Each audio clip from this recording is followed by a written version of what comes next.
Homemade panzarotti. Ripieni di ceci. Coming up next on Love What You Eat.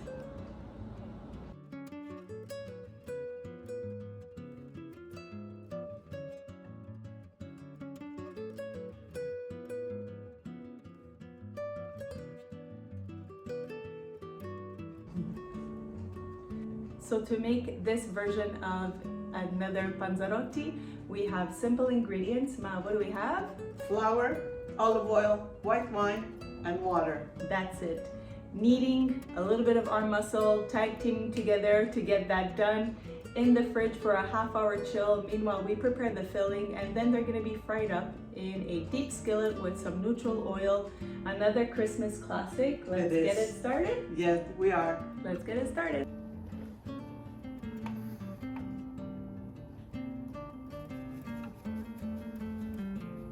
So why are we choosing to sift the flour? First of all, to remove any lumps, should there be any lumps, and also to aerate the flour. Like that you get a nice light texture of dough.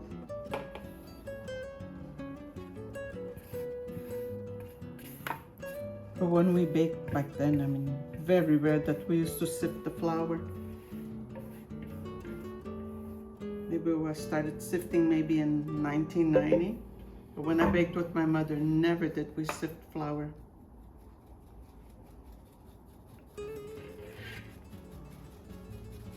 And always good to have just a little bit of flour reserved on the side. This is sifted also, just in case you need it. Because you're never sure exactly how much liquid the flour will absorb. If you find that it's too hard, add a little bit more of water, any choice of your liquid.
This is more like it. Getting in your workout for the day? Yeah.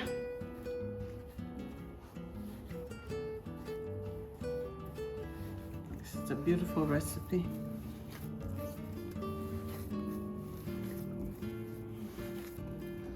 I had two brother-in-laws. Actually, they shared even the same name, Antonio. They were from Cambobasso. And the traditional way to fill in their panzarotti was with chickpeas. With a chickpea mixture, but chickpeas was the main ingredient. Star. That's it, the main ingredient. That's right, Nance.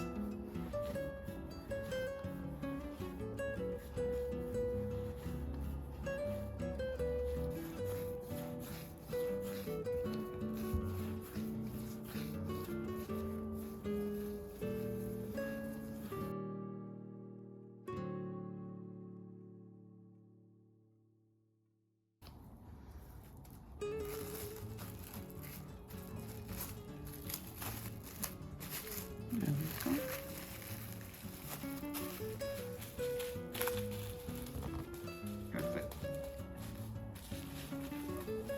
There you go.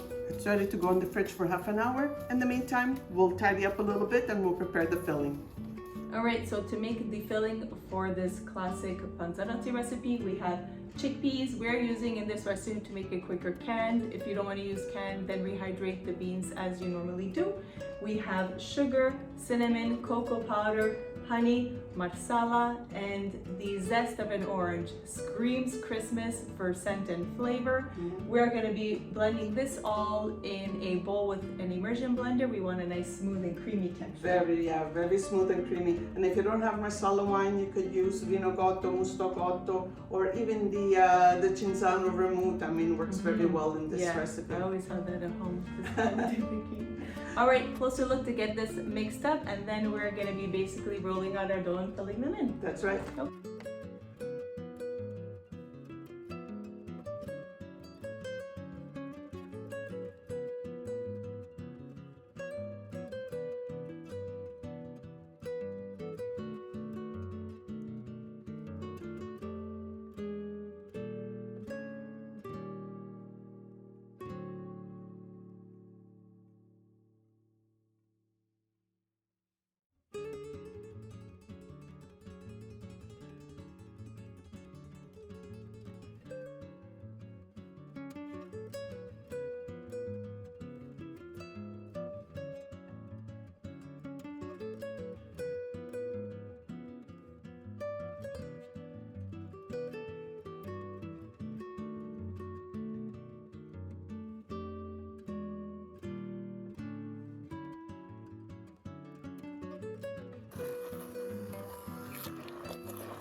So we don't have to chill the filling. I see it's just there right behind you.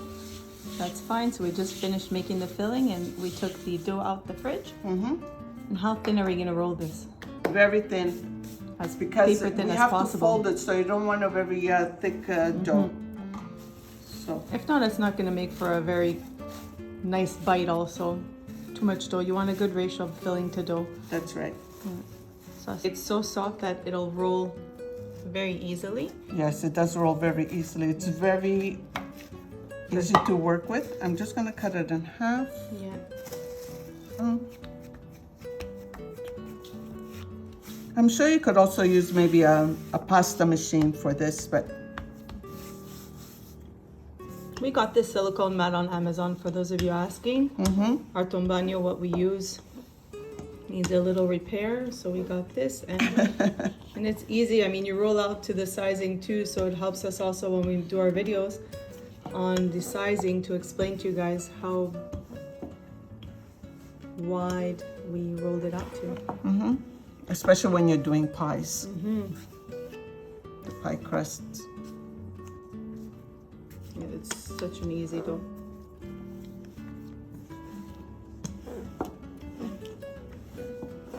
It practically follows you. Look at that. Follows you all the way home. All the way to the bank. There we go. So my mother will lift it just to show you how thin we did roll it. It won't be long. I'm just gonna pass my hand over to make sure it's the same thickness as the guide. Always pass your hand over. Yeah, looks pretty good.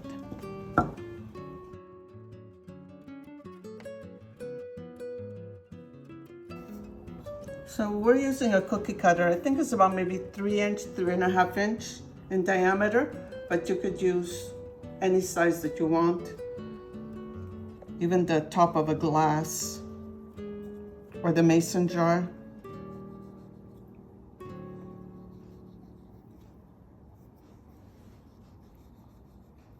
There you go. That should be good. Okay.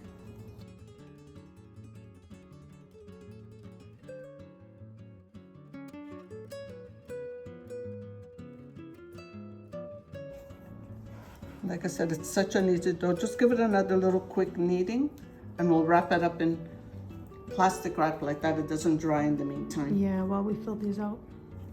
Here we go.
And we're gonna lie these on a baking sheet over here that's lined with a clean dish towel. Yes. And we're gonna cover it with a dish towel, like that they don't dry. Yeah, we'll show you that later.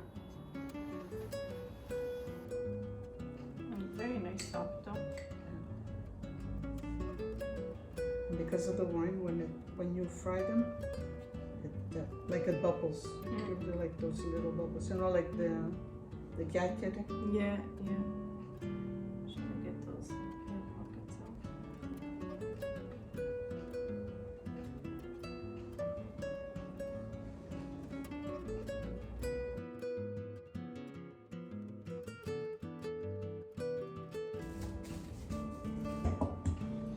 I think we're good. Yeah. Goodness, that you got. That looks good. That looks good. Yeah.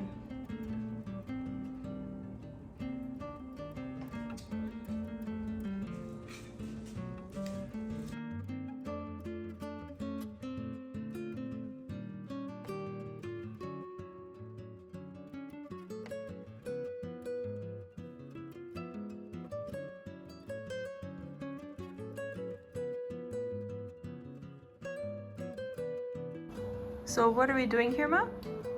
We're giving a little egg wash because you could also bake these if you don't want to fry them. So by giving them a little egg wash on top, it gives them a beautiful golden shine. And what would be the baking directions for this? Oh, preheated oven, 350 for about 20 to 22 minutes or until they're all nice and golden. So just on a parchment lined baking tray? Always, yeah. So we're For going to show easy you. cleaning. Yeah, easy cleaning, no burning, sticking. So we will show you at the end result, the fried versus the baking. Both equally delicious. Get some leftover strips, and this is how I test the oil. Really, really old school. This is how we always used to do it. I mean, there was no thermometers or stuff like that. So it was always like a little piece of dough. Once it rose to the surface and starts bubbling, the oil is ready. Yeah. So we're gonna fry these off and get our panzarotti ripieni di Ceci frying. And when you lower them, be careful when you Yes. lower them. So we had it covered while we were making them with another cloth, like my mom said. Yeah, lower them in gently. Give them enough space to move around also. That's right, yeah. You could add another couple. So you always want to add There you go. your new before removing the already done, because yes, your temperature of the oil does adjust to what you're putting in. Mind you, it's room temperature what we made.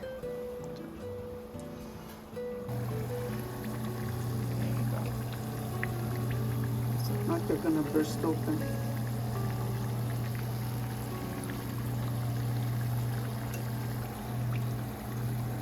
It's a nice light golden. It's like my mother said, you don't want to fry them past the point of this, because if not, what happens? They're just gonna burst open and all the filling is gonna ooze out. Yeah. So you'll ruin that batch, but you'll also ruin the oil, and you'll have to That's start right. all over again. There you go. That's right, nuts. There we go. So we're gonna repeat this frying process until they're all done, Yeah, we're gonna continue frying and we'll show you at the end. and keep an eye on also the batch that's in the oven baking simultaneously, and we'll show you both results at the end. Say bye to the camera. Bye.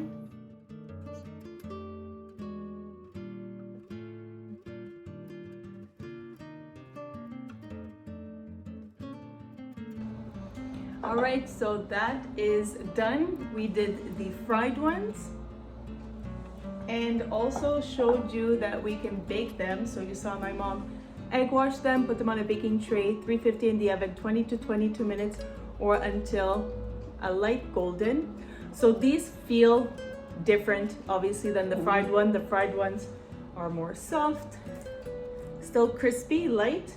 These are a little bit more like drier more. So for those who like it baked this way, totally fine.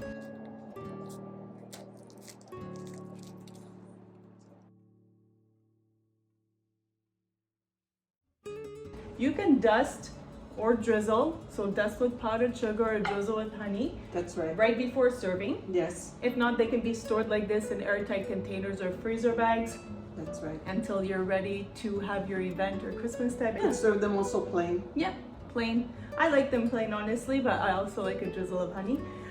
Just to show you, you can eat them warm, so obviously let them cool down because the inside is very, very hot. But you can eat them warm or the next day cold. Just to show you the inside, super delicious. We're gonna give it a try. This is very Christmassy in regards to the flavors that you saw. Favorite. Favorite. All right. Chocolate and orange and Ceci. You would never know that they're made with chickpeas. And texture-wise, it's really a good bite. We hope you guys give this one a try. If you do, let us know in the comments down below.